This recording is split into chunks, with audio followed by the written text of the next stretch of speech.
Bilang United Methodist Church, tayo ay humuhubog ng mga alagad ni Kristo na pinalalakas at pinapatnubayan ng banal na Espiritu.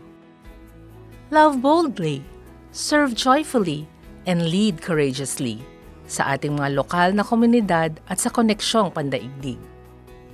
Love boldly, buong puso nating minamahal ang Diyos, ating niyayakap at isinasama ang bawat isa kahit ano pa ang edad, bansa, lahi, kasarian at kalagayan sa buhay dahil ito ang ginawa ni Jesus. Serve joyfully, tayo ay naglalakbay kasama ang pinakabulnerable, nagbibigay ng malasakit at kalinga ng may kagalakan.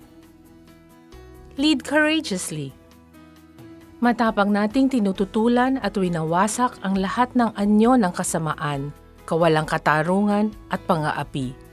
Nagsisikap para sa kapayapaan, katarungan at pagkakasundo-sundo.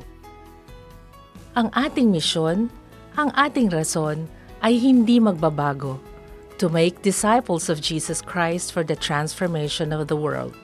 Ang ating vision ang nagtuturo kung saan tayo patungo at kung paano natin patuloy na isa sa katuparan ang ating misyon.